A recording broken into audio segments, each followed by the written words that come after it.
We back. The homie Charlie Clips texted me yesterday. He said, "Man, I woke up, grabbed my phone, noticed that you was live at 6 a.m. and realized, yeah, he's retired for real." Yeah, 6 a.m. We back again, man. What's up, y'all? It's your boy ARP, and we here with the Sorry Is True podcast. Shout out to everybody that was here even before I came onto the live. People that's early in the chat starting to kick up dust. I see Big Yella 317 was first in the chat. And yeah, some of y'all see the title and the thumbnail. Shout out to Mook saying, yeah, it's a wild morning, ARP, LOL. Yeah, we got a lot going on. We got DMV Doll in the chat asking what's going on with Cameron and Ocho Cinco. I'm gonna watch that after this stream. I keep seeing it going around. I know Cameron is definitely using his platform these days to answer all types of smoke. Shout out to the mods in the building. Cat, what's good, man? We here. Salute back to you, G. Appreciate you. Yeah, everybody that's coming in, salute. Detroit's in the building. Should I speak about 42 Doug during my Joe Budden and 50 Cent topic? Maybe I will. So Detroit, y'all stay put. All right, we got a lot going on, man. We got a lot going on. You got Drake in the thumbnail because we want to talk about, did him and his legal team just add the NFL to his lawsuit against UMG for defamation? We're also going to talk about his tour in Australia being canceled. What is it called? The Anita Max tour, right? We're going to speak about that real quick. We're going to talk about the continued feud between 50 Cent and Joe Budden. Joe Budden pretty much confirms that 50 almost caught him lacking. Those two guys, man. And we got a video that Mike Knox dropped. I saw it drop yesterday, and I clicked it after the stream was over, and I was just like, what is this? Calling out Garci for a fade. You know, that Philly drama continues to cook up. I know it's not the biggest topic on the internet, but it's something that we've been covering over here. So we'll bring it up. But yeah, we got some videos to go through. We got some articles, but we're going to start with some paperwork. All right, let's get to the Drake and NFL updates. All right, let me get on the small screen for this. All right, so we've been hearing Drake just added the NFL to his defamation lawsuit against UMG. I see that title going around. I wanted to be very, very careful jumping out the window on that one too fast. I wanted to see the actual paperwork because I know how it goes when topics run around the internet. And here's the thing. People don't put it past Drake, right? So because people don't put it past Drake at this point, all you need is a rumor, and then you're going to have half of the internet and half of the podcasters and bloggers saying like, yo, Drake is suing the NFL. And so before I did that, I said, let me go to the actual paperwork. We read through like the 1,000-page document of when he first initially sued UMG, right? So let's pull this one up as well. This one was updated to their ongoing feud, I believe Monday. It was either Monday or Tuesday. But this was basically back and forth between Drake's legal team to the judge requesting to move forward at an earlier date in regards to this case. So I don't need to read this full thing. There's really only 3 key areas to point out for you guys. All right. So these first 2 paragraphs, let's go through that real quick. And once again, you know, this is in response to, as you see here, Graham versus UMG recording. Is there a date on this? Yeah, the 24th. We're here on the 27th. So this was just a couple days ago. All right. Dear Judge Vargas, pursuant to local rule 7.1e, the sections 3A and E, the court's individual rule and practices in civil cases, individual rules, plaintiff Aubrey Drake Graham, plaintiff respectfully writes in opposition to defendant UMG Recordings Incorporated, UMG, request to adjourn the initial pretrial conference, currently scheduled for April 2nd, 2025, request to adjourn. Further, plaintiff respectfully moves for an order requiring UMG to comply with the federal rule of civil procedure by participating in Rule 26F conference, yada, yada, yada, by no later than March 5th, 2025. So right there, that's a difference of about a month, right? They're looking for March 5th, and what's on the table is an April 2nd. Okay.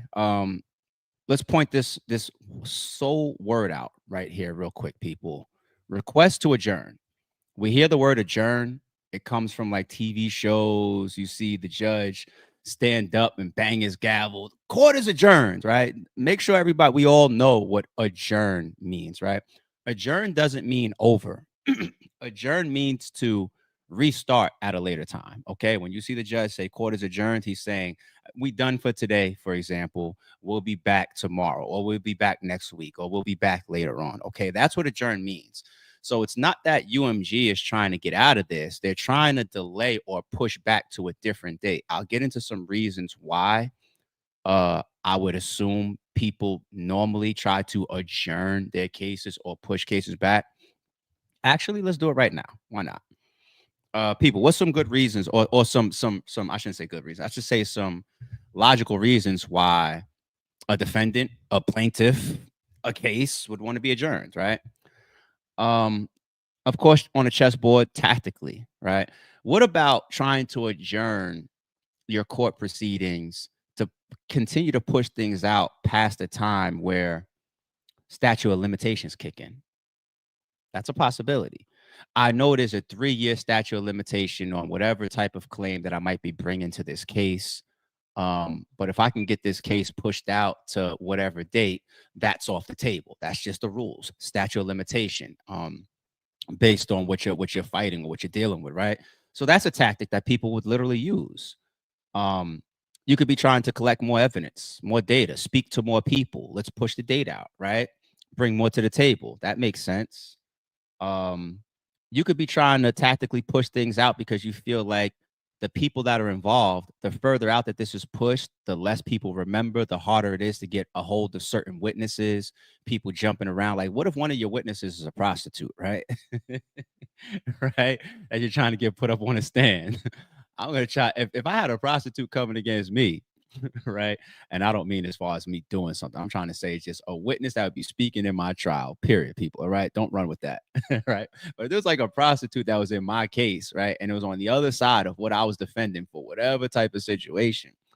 The credibility and the reachability and the accessibility to somebody like a prostitute, right? I wouldn't want that. Like, I get charged today and I'm on the stand tomorrow and she's there in the court tomorrow. No, because you think that people like that, they move around, they're flighty, people in the streets as well. You could use that example. Push it out, push it out, push it out. And we're going to see something that also the defendants accuse UMG attempting to do as it pertains to trying to get away from evidence. All right. So let's get back to the paperwork. But yeah, those are some of the some of the reasons. It's a chess thing sometimes, and other times it's just legitimately like, hey, we're not ready. All right. Let's get into this paragraph right here. UMG's request to adjourn is supported by the law or facts.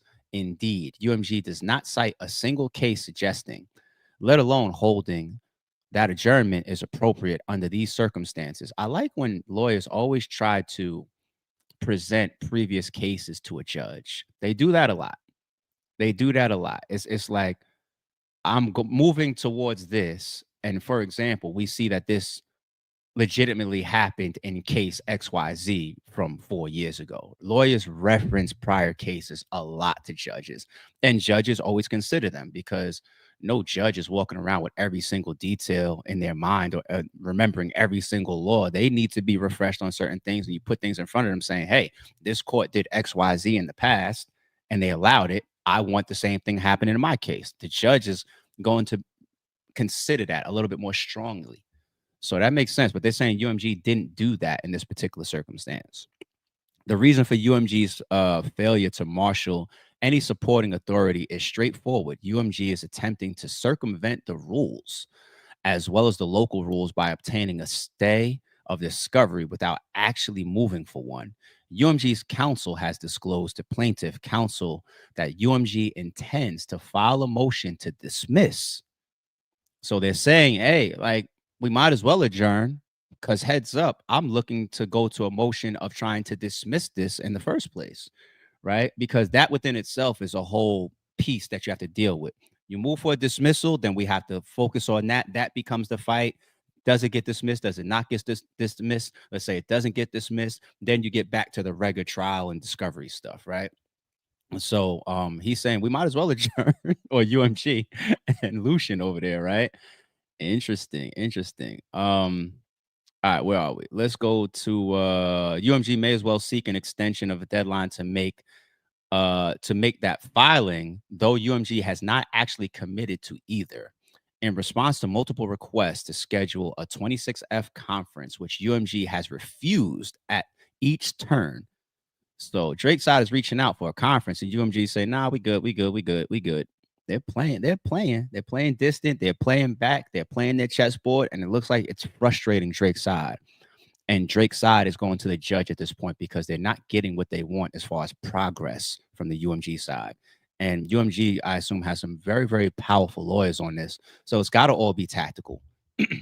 UMG's counsel has ignored the fact that it is fully capable of participating in the 26F conference now because it prefers delay. Specifically, in an email sent just minutes before UMG filed its request to adjourn, UMG's counsel explained that UMG believes that it should not have to meet and confer with the plaintiff pursuant to Rule 26F until 20 days before, I believe that's the pre-conference trial conference or the pre-trial conference, PTC. Notwithstanding that the next Rule 26F requires the parties to confer as soon as practicable or practicable. Interesting. Okay, there's one more piece that we're going to look at as far as this paperwork. And this is where the Super Bowl is mentioned. This is the only place the Super Bowl is mentioned in the paperwork, people, okay? So when we see people saying, Drake is suing the NFL now, let's read the black and white. The request to adjourn does not even attempt to satisfy UMG's burden. UMG does not even attempt to argue that the complaint is facially without merit.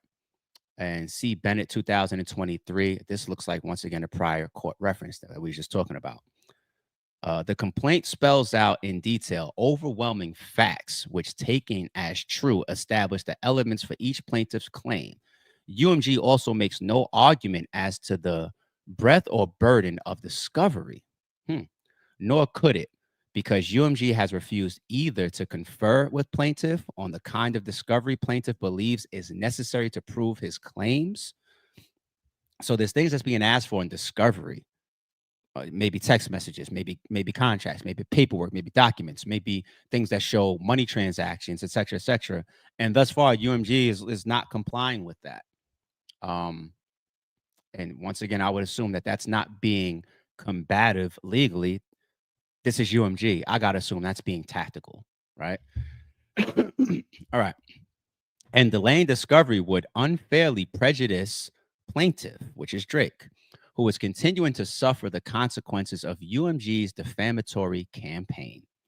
Indeed, at the same time UMG has been delaying here, UMG launched new campaigns to further spread the defamatory content, including at the 2025 Super Bowl halftime show, which had over 133.5 million viewers. Plaintiff also has concerns that delayed discovery may result in loss of electronic discovery from UMG and or third parties, particularly because it is likely that relevant discovery is contained on communication platforms that are not preserved in the normal course, such as text, social media, and ephemeral messaging applications. Okay, so Drake is not suing the NFL. Drake's legal team and Drake is using the halftime show and the halftime viewership to further demonstrate to the judge that UMG is pushing things back. Also, they're avoiding discovery, they're avoiding conferences. In the meantime, while they're doing these things, Aubrey Drake Graham is continuing to be defamed, devalued, and hurt by things such as 133.5 million viewed halftime show that UMG was involved in. Now, I never heard that UMG had anything to do with the halftime show as it pertains to Kendrick's song selection, the defamation efforts, the Not Like Us song being played.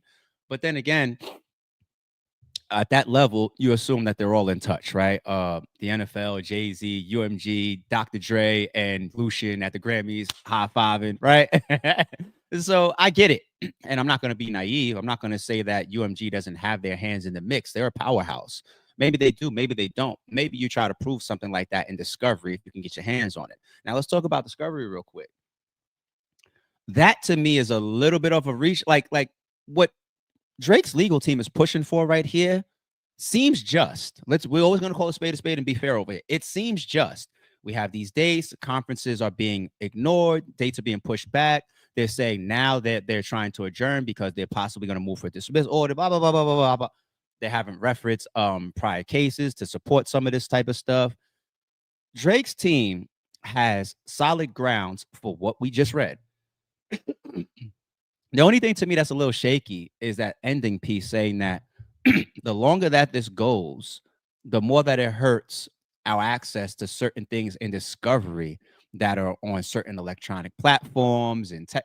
I mean, here's one thing that you can get in a lot of trouble for doing. If you're in discovery, if you get into litigation in a lawsuit and then you enter discovery, and let's say you believe or you see or you're requested from the other side, right? The plaintiff, Drake. Drake says, RBE, give me text messages between you and Ill Will, right? And I start deleting those text messages. If you can prove that those text messages were deleted after we were in litigation or after they were requested in discovery, I would get in a ton of trouble, right? It's like even your website, like if there's promotional pieces on your website, like let's say about the Super Bowl, and then Drake starts to sue you about the Super Bowl, you can't go to your website and then take down your NFL Super Bowl promo. You're supposed to leave it there, okay? While you're in litigation and while you're in discovery, you can get in trouble for. It's like, think about it like this: you're trying to clean up air quotes evidence, okay? So that's gonna happen. You know, if I sue somebody and I say, "Yo, show me the text messages between you two guys talking about this situation," they're probably gonna say like, "We don't got them." Like I get it. You know what I'm saying?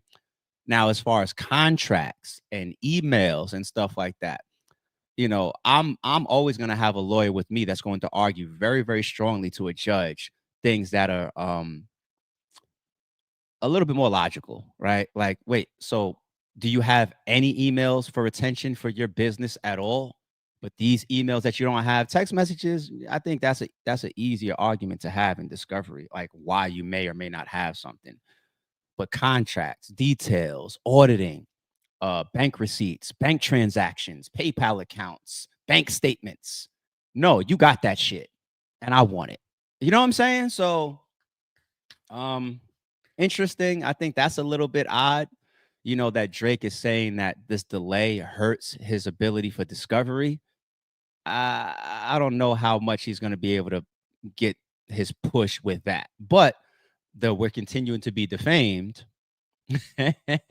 Yo, real quick too, before we get into the tour, let's tie it into the defamation. Don't y'all think that is funny that literally Drake has a defamation lawsuit and he's still dissing people?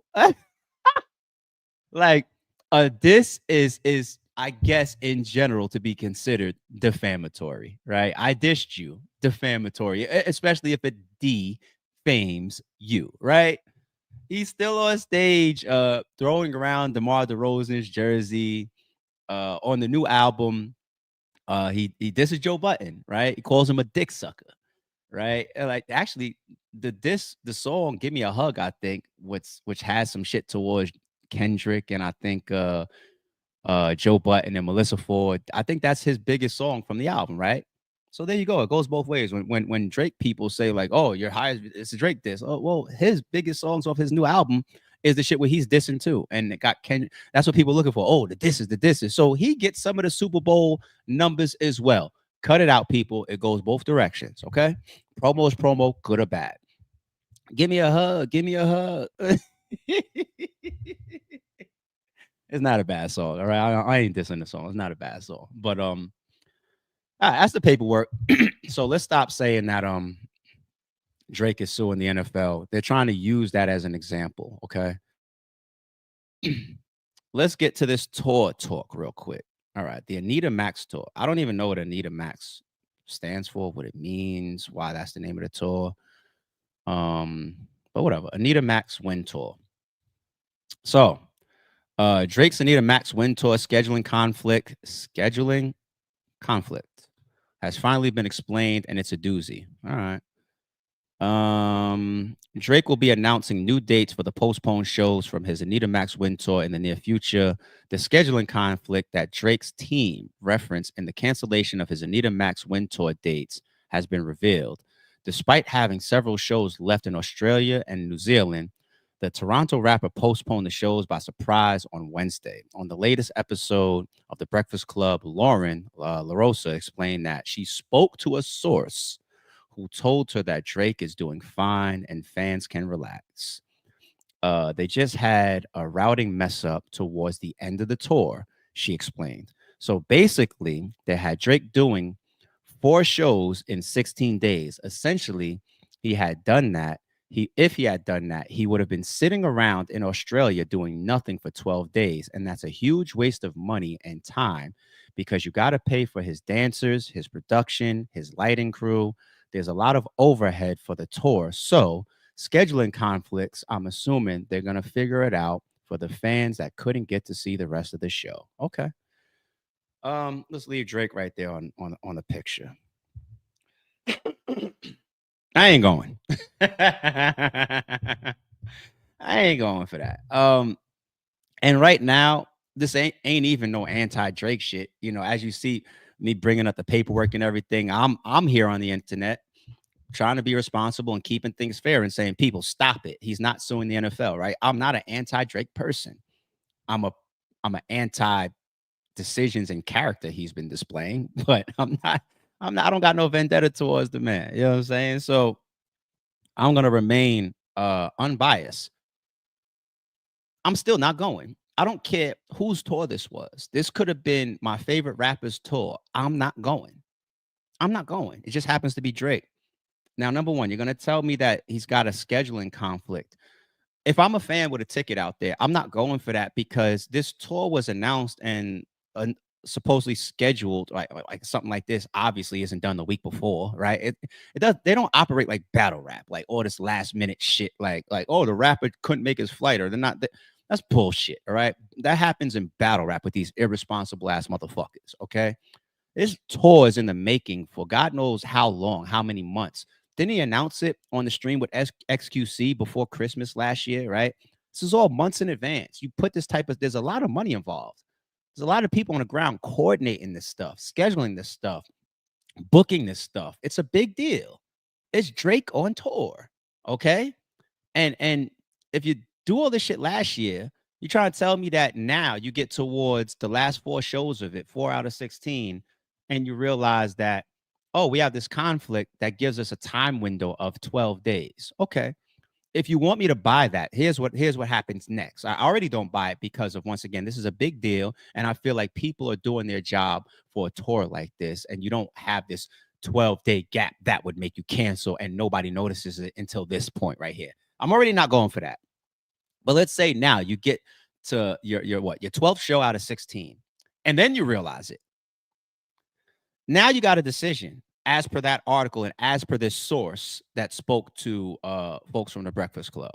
Now you're trying to tell me that this 12-day gap gives you so much overhead in your dancers, in your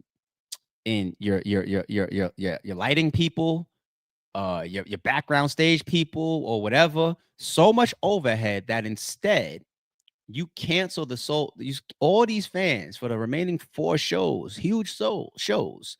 You cancel them instead of take the loss of that 12 days of your dancers and your lighting personnel, whatever, sitting around, right? And why we got to stop Drake from making money? Drake has things called handlers and management and all this type of stuff. They could sit there. You're Drake. Drake could go pick up a bag with a phone call. Drake could hop on a private jet from Australia and go over here real quick, do a club, do this, set this up real quick. Me and my DJ go over here and pick up a bag to cover this 12-day overhead. Like, I don't know. I just feel like there's options, right? And if there's not options, if the stuff that I'm saying isn't feasible, then take the loss. If I'm Drake, it's a sensitive time for me right now. I'm going through all of this shit. with Kendrick and the Super Bowl and the Grammys and the fans and my reputation and my album sales, and I'm losing my sales are lower than they've normally been, and all of this type of stuff. Like, I'm still one of them guys out here, but I'm having a lot of problems. Some are image based, some are on the charts as far as like my trend, right? Why the fuck do I need right now people going around the whole world talking about I cancel some shows with rumors that I'm not selling tickets? I don't need that right now. And I need the fans on my side. If I got a good fan base out here in Australia that fucks with me, I ain't messing with them.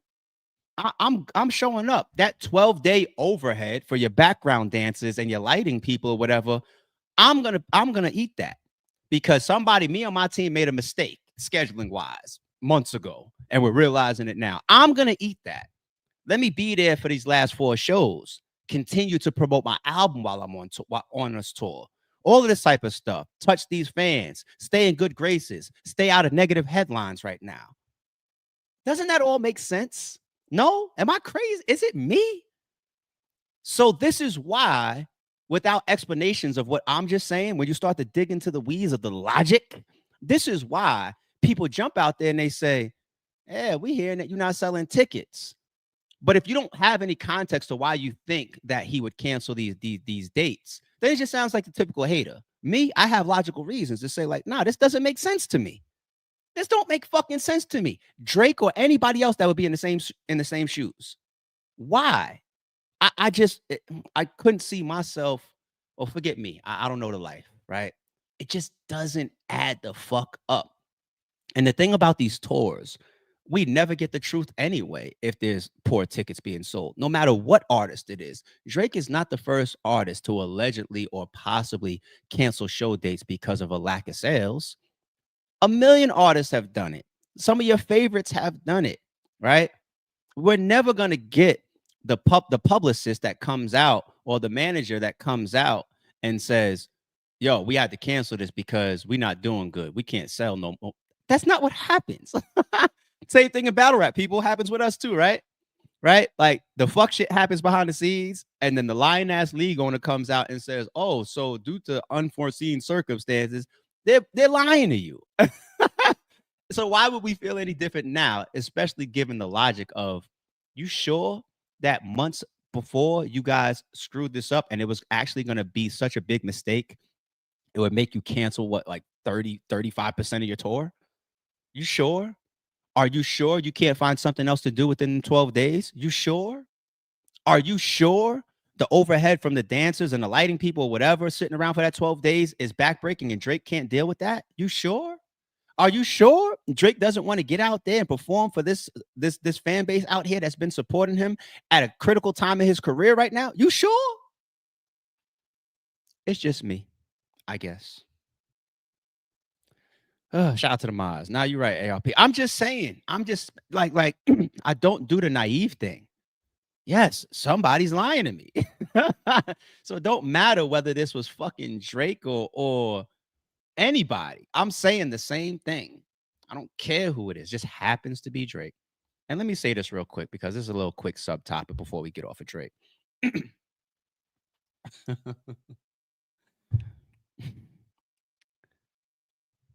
I said the other day, and I actually pinned it at the top of yesterday's stream.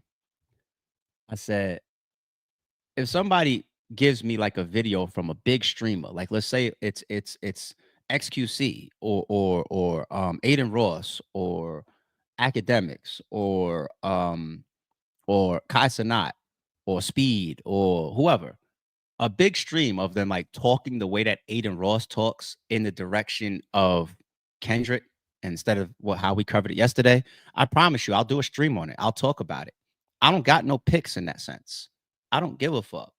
But then I saw a comment in yesterday's stream. Somebody said something that was very logical to me. It said, yeah, we get it. You know, Drake fans, there's going to be idiots over there. And there's also going to be idiots on the Kendrick Lamar side as well. People that just chose a side in this battle. They felt the need to be on a side and all the type of stuff. And they riding with their guy on some mall shit or some academic shit. And they say and do a lot of weird shit, right? makes them look crazy and compromised and over biased and glazy and sly, all of that, right? But the comment in yesterday's stream that like caught my eye, and I was just like, it's true. Kendrick doesn't give the hip hop community as much fuck shit to ride with as Drake does. Drake is a very active person. We're going to see Drake, and Drake is going to make headlines simply for walking through a club in his turquoise boots with some shorts. Or he's going to put up a duck lip picture selfie on his Instagram. He's going to have like a multi-layered caption, and we're going to talk about, people's going to talk about it. Or he's going to drop or somehow a leaked song is going to come out about him addressing LeBron or exposing LeBron, right? Or he's going to do a stream with Aiden Ross, and they're going to say a bunch of wild shit. Or he's going to do a stream with XQC, and they're going to be on stream. He's going to act like he's reading a fan letter and slip out the words "fuck Kendrick." It's like Drake continues to be right there for everybody. He talks to people. He speaks with even battle rappers. He DMs people all the time. That's another one that came out. That guy that supposedly used to work with him, that was connected to like all the boxing memorabilia and all that type of stuff. He's the one that had the DMs going back and forth about Drake, and Drake was like, "Oh, you're telling or whatever, so that's not cool for me to be around." And he was like, "Yo, I thought we was homies, this and that, yada yada yada." And that's where the comment about LeBron started from. Like, no, it's not like me suing UMG. It's like LeBron. People find out LeBron is actually cheating on his. Remember that shit? This shit just keeps coming out about Drake. Whereas with Kendrick, you could damn near name the times that we've seen him since the battle started. As the battle started, he had one tweet per song. They said that it was like the best 5-tweet run in hip hop history, right? You had a tweet for that. What else did we have? He came out and it was like an inauguration or like a graduation or something. Like he was like supporting a school or something like that. That was one time. That was like the first time we seen his face after the dish songs were dropping. What else? He had his interview with SZA, right? We see now what that was setting up, right? This tour and promotion, all that type of stuff, right? What else did we see? We saw the Super Bowl halftime announcement commercial. Then we saw another commercial for the halftime Super Bowl promotion, right? What else did we see? We saw the pop-out tour or concert, I should say. What else did we see? We saw the halftime show. What else did we see from Kendrick? Like literally, I'm talking about interviews or social media or so like, a Squabble Up video came out. Okay, hold on. Let's get. Oh, his GNX album dropped. What else? What else? What else are we getting from the man? He really is the fucking boogeyman. I heard a rumor on Vlad the other day that said, I don't know, we don't know if it's true, but somebody said Kendrick don't got a phone. Which would be funny because it tied into that shit that Daylight said, where I think he said Ab-Soul called him like twice in the morning and Daylight picked up, and then he gave the phone to Kendrick and Kendrick just grilled Daylight through the FaceTime. I want to believe that Kendrick has a fucking phone, okay? It's not easy to not have a phone, especially with the type of shit that he's tied to and all the people that he's connected to. But you never know. If you told me Kendrick didn't have a phone, I could almost believe the shit. Like that's what we get to see from him. So even if Kendrick Lamar was the most fuck nigga in the world, right? He doesn't give us the access to continue to criticize him and call him out and see his shorts and his missteps. Whereas every day, Drake is talking to somebody or getting a message out, or he's on the phone with academics. You know what I'm saying? Or he's doing a club walkthrough. How come we don't see? I did see some. Matter of fact, there's one more that I can say with Kendrick. We saw footage of him and his wife walking out of a store like they were shopping. We get that every day from Drake, or a selfie post or some shit like that. That's the thing. When you're that much under the spotlight and the whole world is watching you, every step needs to be calibrated. Drake's steps will include the shorts with the turquoise fucking boots. Kendrick's is like, no, I'm avoiding all cameras, all social media, all interviews, all tweets. That's another one. He did one with he did the day before Super Bowl interview, right? It's crazy. I might have just said every single time we've saw Kendrick since the battle started. I might have just caught every single one. And if I could just remember every time I've seen this man, including out and about in his natural life, that means he really is being conservative and reserved. Meanwhile, Drake is lipping daily fucking selfies.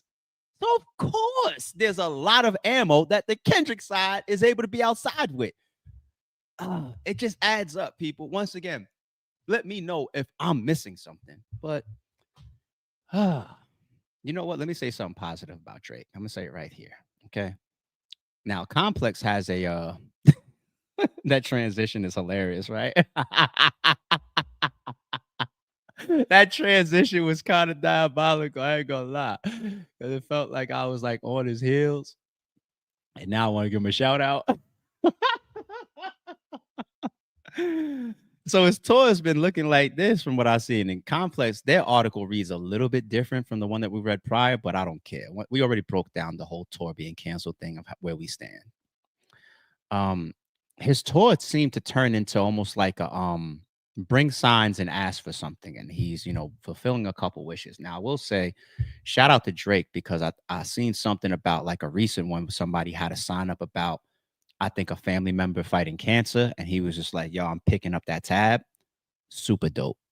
Shout out to Drake for that. That is super, super, super, super, super dope. But whether it's a part of his tour or whatever, and it's something that he's doing commonly, I don't ever want to detract from that. But he's opening up a can of worms. Look at some of these signs. 5 years together. So, well, congratulations. You guys went out tonight. Drake, give my father a break. I don't know what that is. What break does your father need? You think I'm the president? You want me to do a tax cut or some shit? You want me to pass a bill? What does that mean? Help me buy an engagement ring. No, that's your marriage or your engagement, your relationship. What the fuck? Need a bachelorette party in Ibiza. Bitch. Bitch. What? Go do your own bachelorette party. Like, what is going on? What is going on with some of these sides? Poppy, help me pay off my mom's mortgage. That's better, but come on, people. Fly us out to Greece? What the fuck are these women's signs doing? Y'all are crazy. I will leave it there.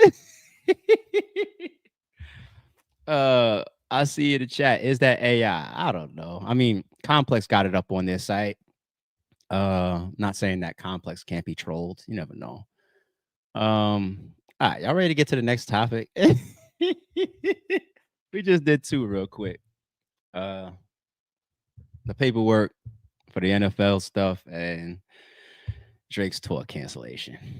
You see, it's almost impossible for me to do one topic a day, like, because I fall back on the topics that I'm covering and that we're all following right together. So expect to see this more frequently, people. Thumbnails that just got 5 or 6 people in them, and we got to keep up. I got to put some of these topics together. It means I'm going to be here longer certain mornings, but that's part of the job, man. I'm committed. I'm committed to y'all. Let's get it. All right, let's move on. This one a little bit more serious, a little bit more spooky. Lil Baby, let's see what's going on with him recently, why his name is in the headlines as of yesterday. Let me unmute. Music video. Beginner. Oh, my bad. 7 minutes before gang violence ultimately took his life. Gang violence that was orchestrated by adults in our city. And cowardly acts of an Atlanta-based rapper that decided to go over into a rival gang stronghold and shoot a music video in a place that he knew he should not have been. And in the subsequent days, we saw homicides and shootings, and ultimately the deaths of 2 children as a result of his cowardly actions. And you know who you are. And I tell you that this team will work relentlessly to hold you and the persons that you are affiliated with responsible for those actions. Freeman was allowed to be a 13-year-old for 27 minutes.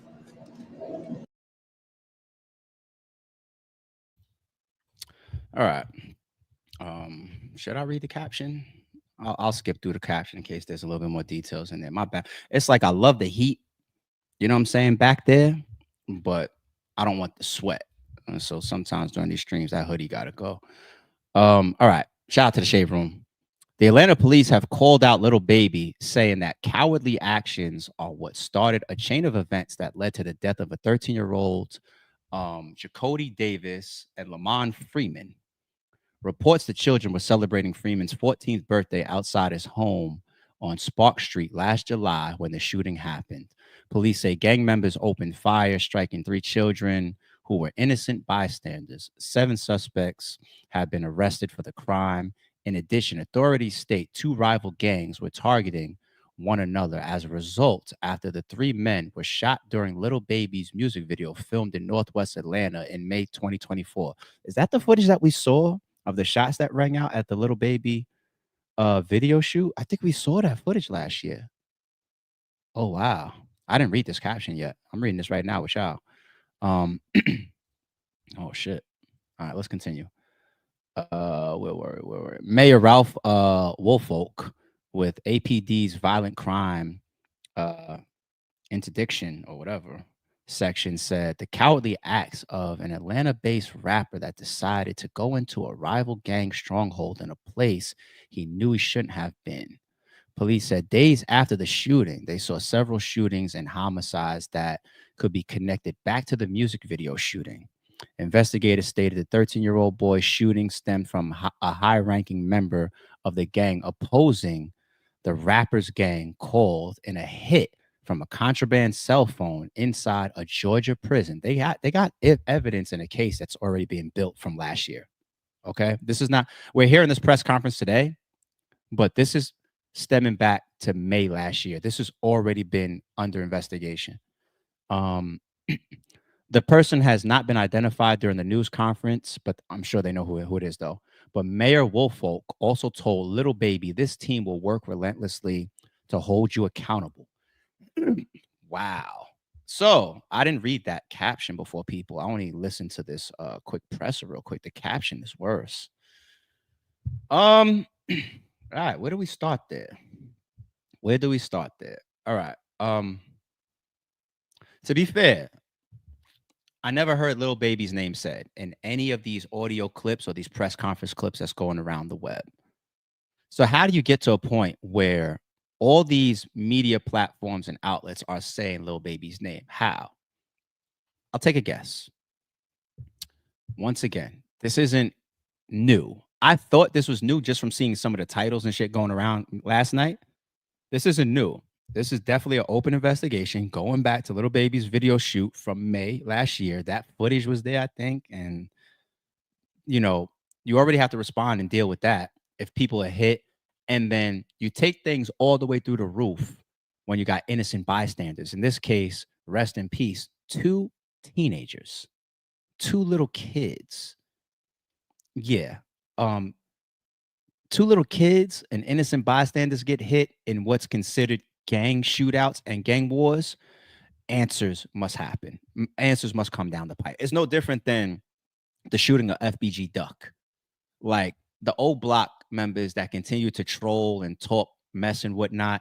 That was crazy from the clout standpoint and just from the reckless nature of self-incrimination and self-snitching, but also from the fact of like where this took place, it's not going to be let go. The same thing with Little Dirt, right? Where it took place, right there by Beverly Hills Center Mall, no different here, right? Maybe it was in the hood.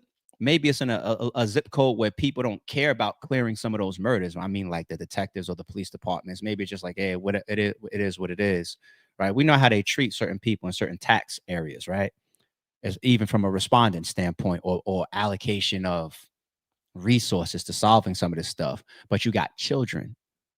Yeah, it's through the roof. It's through the roof now. It's through the roof. So going back to my question when I said, so why does Lil Baby's name, even though I didn't hear it get said, why does it get mentioned on all these media outlets? Why does it get alluded to? It's possible that his name is already being thrown around by the people that have already been arrested, right? The article said how many people were already arrested in this shit? They've already made arrests, right? Thursday, blah, blah, blah, blah, blah, blah, blah, blah. How many people? Police days after the shooting, they saw several shootings and homicides. I'll say it was all out going back and forth. Okay. But 7 suspects have been arrested for the crime. They already got 7 people. That's 7 people that got to stand sturdy. That's 7 people that can't say anything incriminating. Right? I ain't seen no paperwork, so I don't know who and who ain't telling, of course. But I'm just saying, this started over or almost a year ago. You got 7 people in custody. You got video footage. You got people to target. The streets talk. You got confidential informant. You got all types of stuff. They got Lil Baby's name coming up somewhere along the lines. That's why I think his name is in these headlines now. Not because it wasn't said during this presser. Okay, I get it now. Here's another thing, people. Let's jump into the mini weeds about this. Damn, 2 kids. Fuck. Was Lil Baby the one allegedly that pulled the trigger? It doesn't seem to allude so in any of these reports, right? Did even the trigger men, did they intend for these teenagers, these kids to get hit? I want to hope not, right? I want to assume so, right? Why does something like this logically align with our typical behavior? Let's get into the weeds a little bit. Because as a culture, as a hip hop community, we do it a lot. And I'm not saying that Lil Baby is guilty of this. I'm not saying that his name should be attached to this. I'm just going on the reports, going on that music video that I remember now we saw last year. And okay.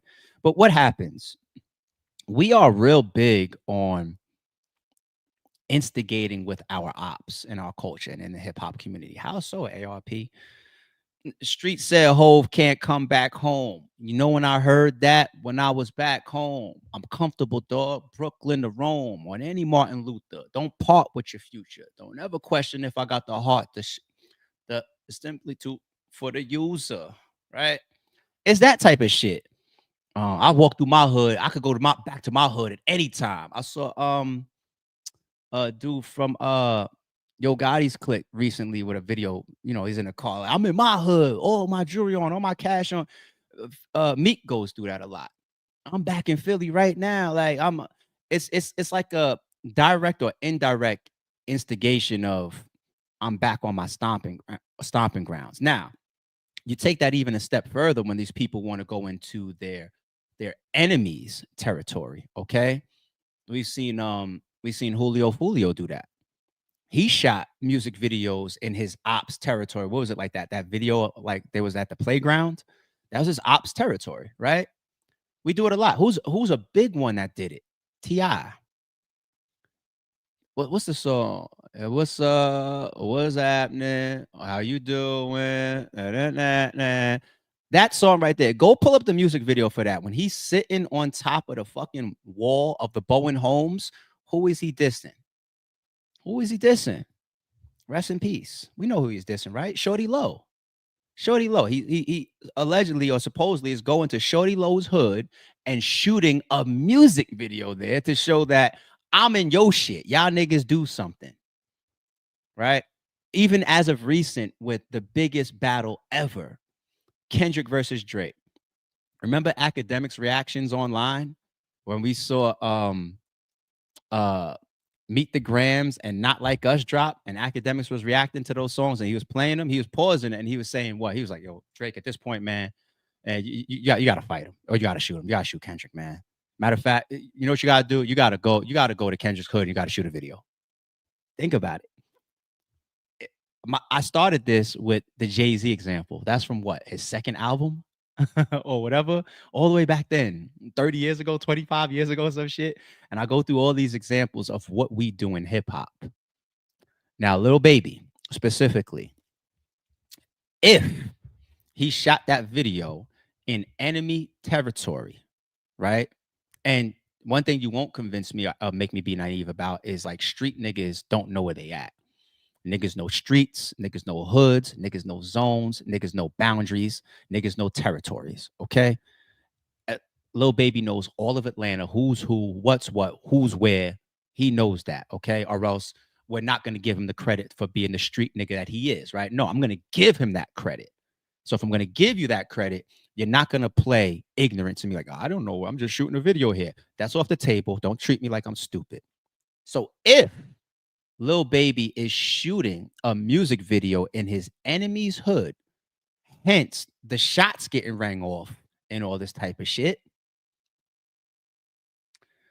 the reason why that would be a disappointment is because I'm one of the people that gave Lil Baby credit for being smart enough and relinquishing his ego enough to step away from certain people and the promotion of his alleged old gang, 4PF, Four Pockets Full.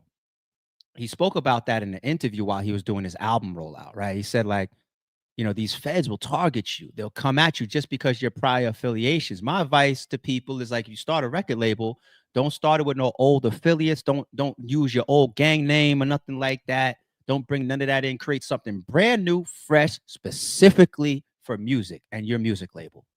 That's what we doing.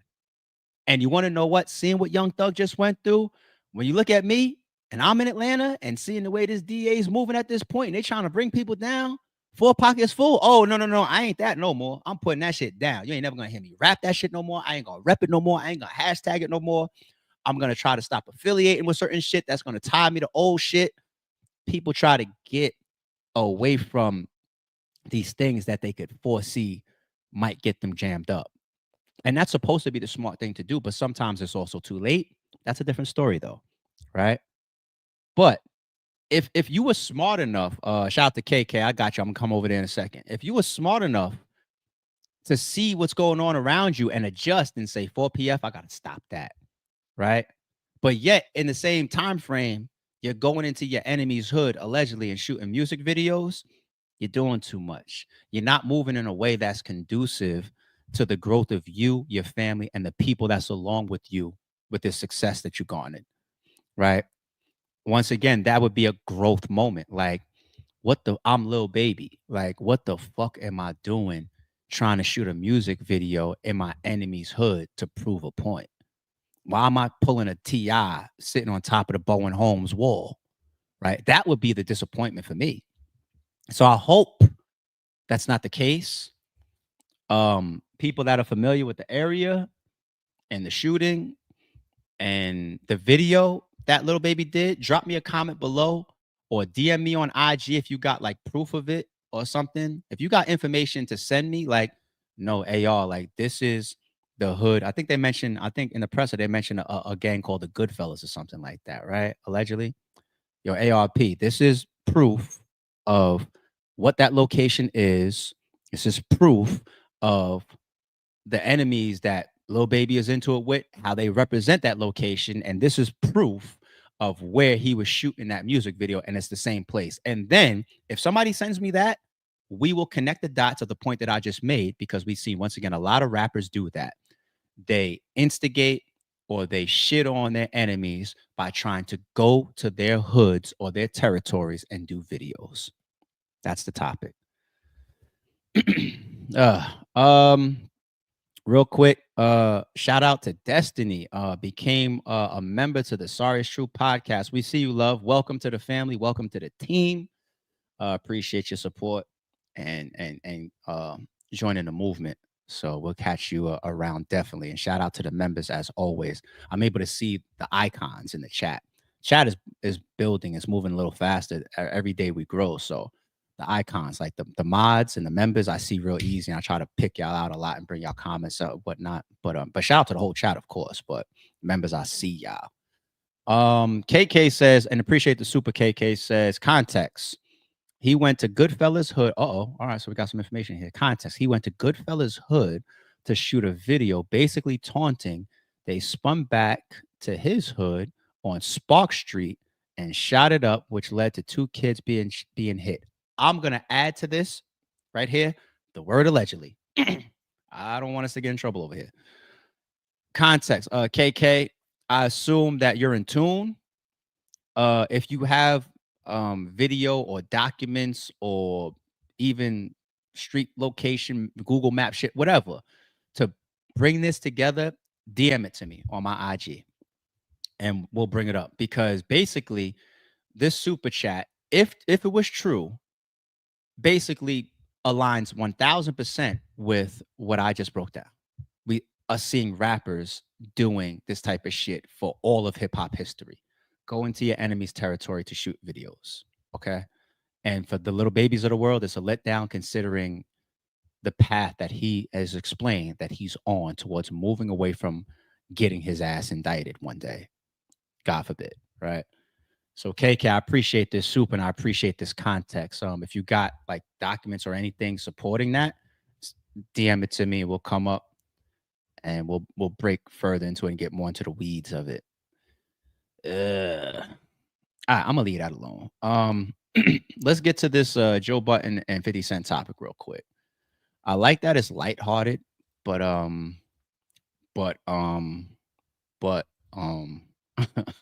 Joe Budden hilariously details how 50 Cent nearly caught him at a strip club. It's funny, I said that the other day when 50 Cent posted on his Instagram, "You ran out of such and such pretty quick. It's getting spooky, ain't it?" Right? That was a picture. We saw it on 50 Cent's Instagram. It's probably on one of my streams. I think the post is deleted now, but a million people already saw it. 50. You have 30 million people on your Instagram. So it's already documented all over the place. But I said during that stream, I said the location. He said, "I don't know what it is. What is it? A club, a lounge?" I said, "A strip club." We hear that Joe Budden loves to go to strip clubs over his whole career. You know, Joe, don't be so trackable, man. And let me say this too, Joe. Joe. I fuck with Joe. So, Joe, don't be so trackable, please. Joe, the physical altercations that we've heard Joe get into it in, it's been in these public locations where he is trackable, right? Like the situation with Raekwon and some of the Wu members, right? So we know about that, right? You got, what was it, like last year or something? He got into a fight in a club or whatever. There was another one where he was out in front of a spot with a young lady, and was it somebody that was affiliated with the guy that was grabbed in the alleged real estate fraud with DJ Envy? They jumped up on Joe Budden with put a camera in his face. You got this one right here, supposedly. Well, I shouldn't say supposedly. Joe Budden is about to confirm it. You know, moving out of a spot real quick that might have been in Queens or something, and then 50 Cent knows about it or was there, whatever, and he posts it, and Joe confirms it. Like,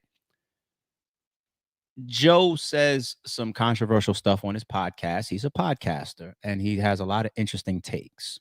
I respect Joe. I really do. But if you're gonna be into controversial takes and people and whatnot, you got to be careful how you move around. Like, you keep getting into it with people in the public. So, Joe, please be careful. We don't want to wake up one day and hear that nothing happened to none of our hip hop folks that, you know, I fuck with Joe, so I don't want to hear nothing like that. And 50, I would hope that, you know, it's not that level for you neither. You know, chill out, man. Why is people getting allegedly chased out of strip clubs? Like, both y'all niggas calm the fuck down. Hopefully. Joe Budden admitted that he left the strip club in Queens as fast as he could after 50 Cent nearly found him there.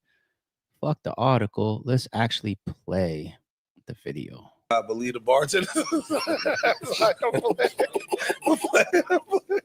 I'm playing. Well, the bartenders get the drop on you. Bartender. The nigga just left just now, yo. He walked out. Yo, tell Ray random he at the door. He at the He wait for the drama. He's standing outside. He's waiting for the drama.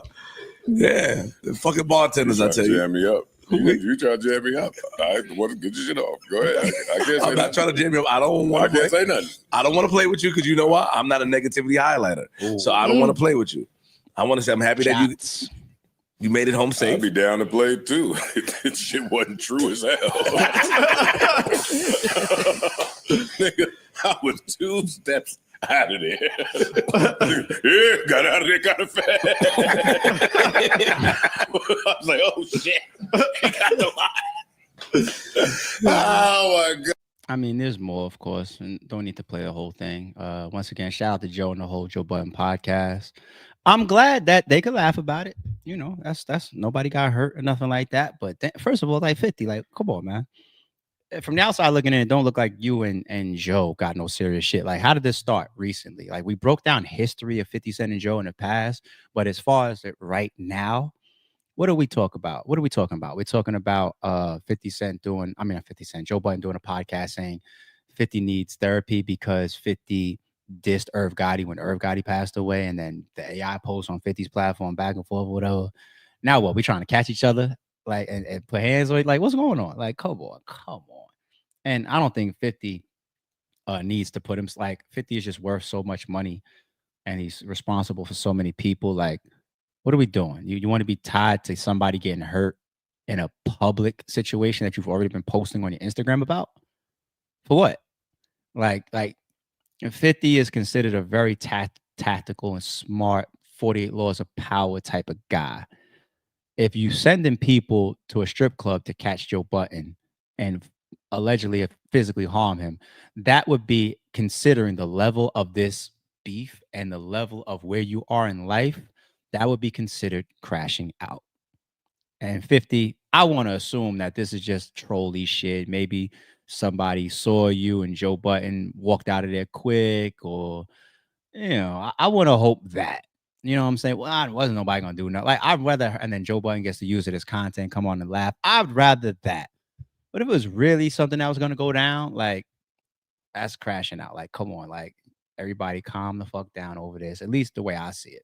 I don't know no deeper shit that I know about, but I will say this too. You see how Flip was joking at first, talking about the bartenders. Like, people, when you go out to these clubs and these night places, avoid handing people your address if you can. And I think right now there's even the ability to get it's like the new passports. It's like a card instead of like the book. So you don't got to carry the book. You can get the passport card and just keep that in your wallet. Passports don't have your address, right? Why? Because, the world is the world, right? Like, because it's a bartender, trust them. Because it's the fucking the hookah girl or the bottle girl that came out with your order, trust her? Why? No. Like, sometimes these people be setting people up too. Like, me and mines, we never will hand you our addresses when we out and about, because our scene already looks like somebody that you might want to drop on, right? Fellas is well manicured, well groomed, well dressed.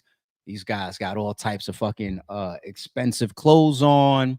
You see that the type of cars we valeted. You see my man A's over here with all this type of, I'd be on his neck about it. Like, why do you keep wearing that type of jewelry to these? Like, we wear that type of jewelry like when we're on resorts or like vacations and shit, where there's like super minimal danger. Like, okay, you might get robbed by a fucking a room cleaner, like, if you don't put it in the safe, like, but you're not gonna get robbed at gunpoint on a resort. Like, why are we at the club with you wearing that? Like, I'll be on my man's heels, but our scene looks successful. So if you are a setup chick, oh, I need your ID to run your ID with your credit card to pay for your order and your bottles and your hoot and all that type of shit. You go to the back, and all it takes is you hold the fucking license in front of you, take your cell phone, you take a picture, boom, and you get that to whoever. So be careful, people. Go ahead and get those passport cards. Just be careful who you hand your address to, because the world is the world, and you just don't have to trust everybody. I don't trust shit. I don't be trusting people. You know what I'm saying? So, but yeah, 50 Cent and Joe. Hopefully that ain't about too much. Now, if I got to come back here and do a stream that something happened, then it's just like, oh, they didn't listen to me. All right, last but not least, man, Mike Knox. And so we know the story, at least on this channel, if you've been watching some of our recent streams. Oskino got DM'd by Garci, trying to check him about some stuff, it seems. Oskino flipped out. He then started to put some R allegations on Garci. Oskino then goes to Say Cheese, speaks about that same stuff. Oskino comes on my platform. We had a conversation about some of that stuff. After that, Me and Garci are in touch. Me and Garci get on the phone. We have a conversation about some stuff. Garci sends me a lot of text messages about not just the art allegation situation, but also about Mike Knox. Send me some more stuff after that. Garci even then texts me saying, like, look, man, you could speak publicly about anything that we talk about in private because I got nothing to hide. I was like, oh. And so that's his position. I see Oskino, even as of yesterday, dropped a new video, still going at Meek Mill and Oskino.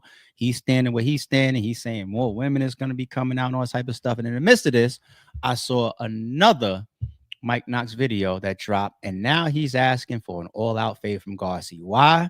Because when Garci first responded on his live, Mike Knox, that situation came up, and these two sides have a different perspective on what has transpired ever since that apology video. Like, I got some of the text messages about it, and they both feel a way towards each other. So let's see what Mike Knox is on. Tell me what you know about the hood life. Got to do no name calling. We grown men. We ain't in middle school. It's in person. And when I see the person, they start to move. Oh, no. I apologize for this. I apologize for that. And I apologize for this too. And I don't want 2,000 years later. Hey, Garci, check this out, right? I seen your little temper tantrum you threw the other day, right? And you put my name in. Check this out, right? I don't know when you took this super duper tough pill and became super tough, but don't nobody in the city know you for doing none of that, man. You ain't known for doing none of that. Now, all this you talking about, you beat me up and all this. Nigga, I've been called you out for the Rumble, nigga. All call-outs is mandatory and you ducked it. So since you think you could do that and you act like you're standing on what you could do, you got to do it now. Now you got to rumble me. Like, why put everybody else in it? We can let all our men step aside. We don't gotta risk none of our men on no type of level at all. You know what I'm saying? We can isolate this situation, and me and you can handle it like men, nigga. Because you can't fuck with me with these hands, nigga. I would destroy you. I don't give a fuck about none of that other shit.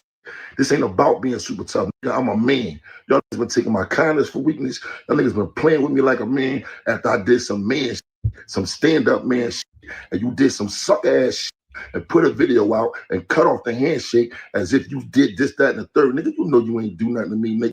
You know what time it is. You playing these games, I ain't playing them no more, nigga. Nobody respects you in the city for the suck that you doing. When the you start being all tough and this, that, and the third, all this wolf talking and all that, you not cut like that, nigga.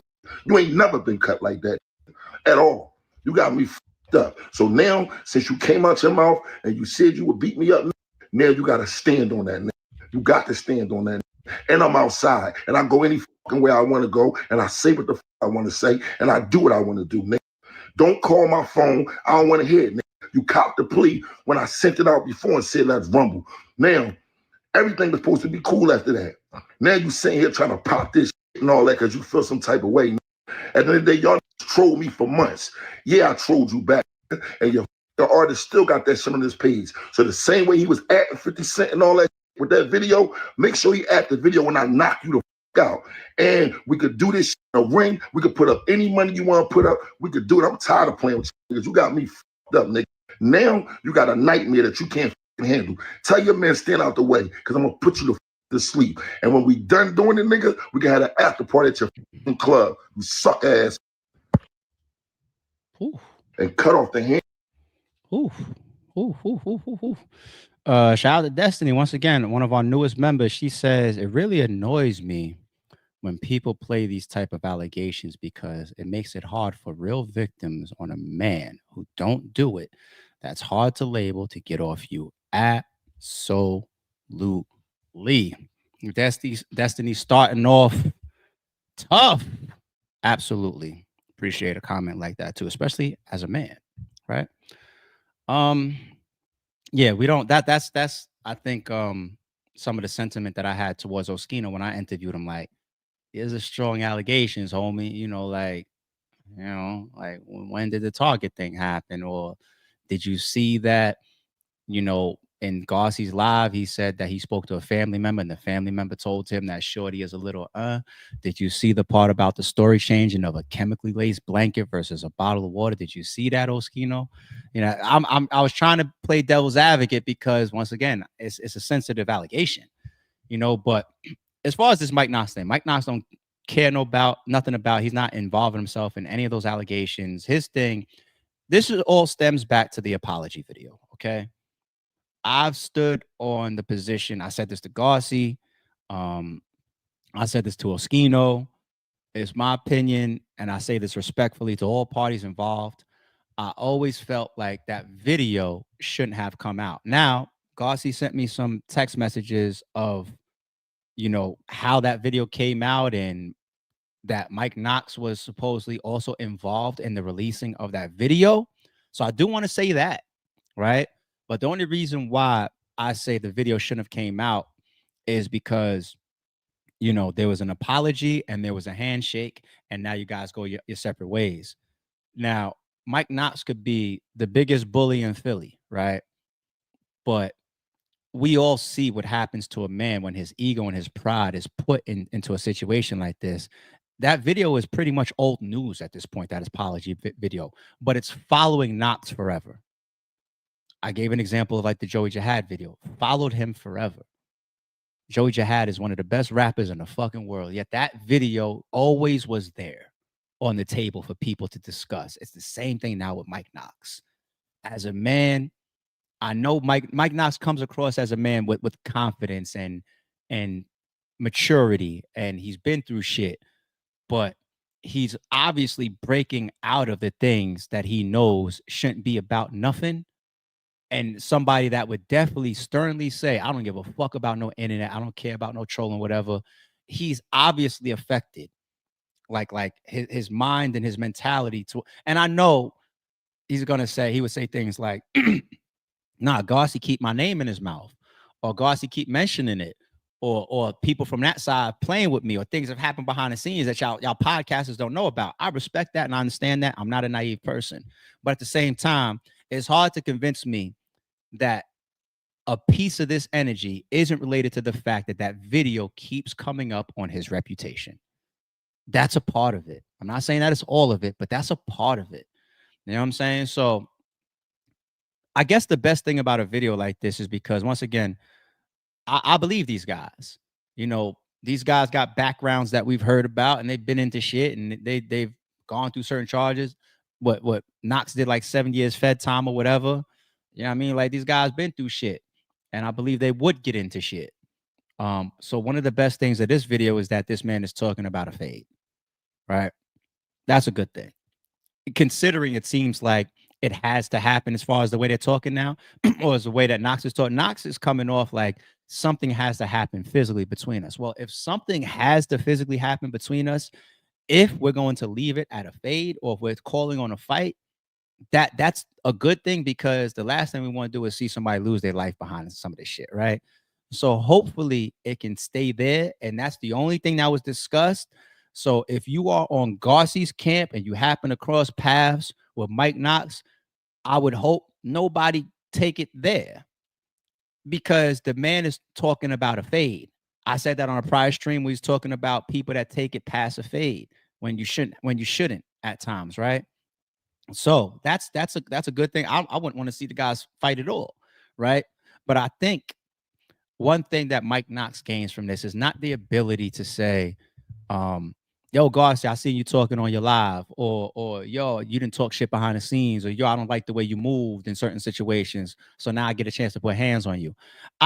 That's part of it, but I don't think that's the full end goal for Mike Knox. I'm just, once again, analyzing the psychology of this shit. I think a big piece of the end goal for him is to erase that video and what he would hope to beat Garci up. That's the motivation here, I believe. You know what I'm saying? Like, I'm tired of this shit. Y'all playing with my fucking name. Y'all act like I was bitching during that video and all this type of stuff. If I beat this nigga up, nobody's going to say anything else ever again, because the way a man feels about his reputation sometimes is of that level. And there's a lot of men in this chat that might feel the same. If you put me in that spot, I might feel the same too. I might be like, yo, fuck that. You ain't gonna have me walking around with my reputation. Like, nah, we gotta see each other, win or lose. Like, when your reputation and your pride and your ego as a man is hurt like this, and it follows you, and there's conversations that this is also hurting him at the industry level, like that video gets added to 50 Cent, and 50 Cent maybe breaks off his relationship with Mike Knox behind that situation because 50 Cent has issues towards Rick Ross and Meek Mill. So when Mike Knox is there, and you got a Dream Chaser, a Meek Mill affiliate, that the visual makes it look like Mike Knox is bitching and apologizing to a Dream Chaser for Meek Mill. What is 50 Cent gonna do? We see what 50 Cent does. Oh, word, Mike Knox. Well, kill one of them niggas, or I don't fuck with you no more, because you look like you bitching for Meek Mill, and I don't fuck with Meek. That's the type of nigga 50 Cent is. So you even get hurt industry wise, right? Mike Knox was running around 50 Cent for that was like his main industry plug, 50 Cent. I mean, that's a big plug to have. But that was his main into the industry. I haven't heard nothing from Mike Knox industry-wise ever since his relationship with 50 Cent was tarnished. To be honest. So maybe Knox sees all of that. Like, if I could get in there and knock Garci out, I get all this shit back. Everything. I'm just saying. I'm just trying to look past the surface, but I hope these guys don't cross paths, because I wouldn't want to see anything happen to either one of them behind this stuff. But if it must happen, hopefully it stays at that level. All right. Shout out to Oskino. Shout out to Mike Knox. Shout out to Garci. Okay. All right. It's voting poll time. I already set it up while the video for Mike Knox was playing. The question for this morning will be, which topic was the best? Drake versus the NFL. Drake cancels tour. Lil Baby and ATL police. Mike Knox and Garci. Okay. The voting poll is now in the chat. Y'all hook me up. Let me know which one was the most interesting. I know sometimes we live in that recency bias. It's just like, I'm going to click Mike Knox. That's the last one we spoke about. Don't forget, we really got in the weeds with fucking Lil Baby, and we read the paperwork for Drake, and we brought up articles about his tour and shit. Like, some of those topics are interesting. I ain't gonna lie. Like, trying to tell me that you canceled this shit for scheduling conflicts, get the fuck out of here. Stop playing with me, man. But while y'all are on the voting poll, let me jump over to the chat. One of my mods, shout out to Cap, says real street niggas on the internet. The world has evolved, man. I'm done saying that. Cap, you are 100% true. You're right, 100%. But the world has evolved so much. I'm done saying that. It's almost like me saying, once upon a time, you know what we would say? We would say, these real killers ain't talking. No, they are. Go look at the drill scene. Niggas is rapping about all types of shit and getting on Instagram posts and all, and they literally will go spin the block and shoot whatever niggas they can find. They are. Right? And we need to stop that. We need to accept it. Like I'm scared of it. I'm staying away from it. I want to be right here in the house podcasting. I'm cool. Catch me at the supermarket. I want to stay away from all this shit. But it's a new day that we have to accept. We, as what we claim to be real men, we have to accept it. The streets is different now. Real street niggas aren't on the internet. Today, they are. You're going to see a Big Meech have to sit down and do an Instagram post to talk about street shit. You're going to see people like T.I. go on Instagram Live to try to do paperwork parties to clear his name. You're going to see drill rappers get online and say, yo, if I see you, I'm going to kill you. And then actually see you and shoot at you. It's a new day. So I'm not sleeping on these motherfuckers doing shit that's outside of code anymore. I'm not. King Von, they say, was hip hop's first serial killer. When you watch the documentary from Trap Lord Ross and we go back and we look at all of his tweets, oh my God. The man wanted to just document everything for the whole world to see. Everything. Go pick your man up. Like, he was fucking insane with his social media shit. So no, the street niggas are on the internet and they're running wild with it. It's a new day. It's a new day. I ain't sleep. We gotta accept it. It's fucked up, but we gotta accept it at this point. Destiny's talking to Karma, says exactly because what are we going to do? Jay's in the building, says Destiny understood. Shout out to all the mods and the members in the building. Trenton Spark says ARP, what up? It's good, fam. How you? I see K in the building. It's good, G. What's good, love? Morning. Is it Misha? DM me. Am I saying your name correctly?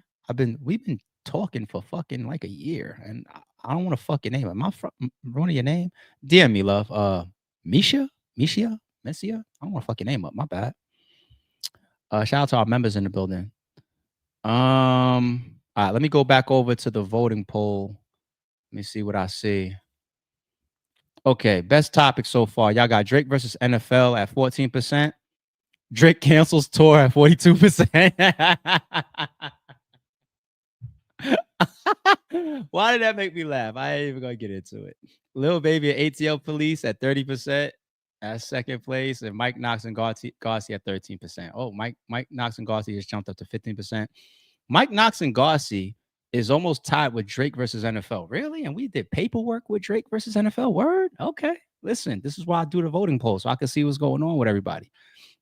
But yeah, the Drake cancels tour topic is the clear leader so far. And a strong second is Lil Baby and the ATL Police. Okay, cool. I'm with y'all. All right, so 4 topics down today, man. Y'all do me a favor, please. Like and share the videos. Definitely got to share the videos. Keep bringing people into our world, into our space, sharing what we're doing over here. Drop a comment below. Give me feedback. Give me respectful criticism. I love respectful, genuine, logical feedback. You tell me something stupid, I skip it. You say something dumb, I skip it. You say something disrespectful, I block you from the channel. Right? If you talk disrespectful in our direction, you get blocked from the channel. That's not what we're building over here. You got good criticism, respectful criticism.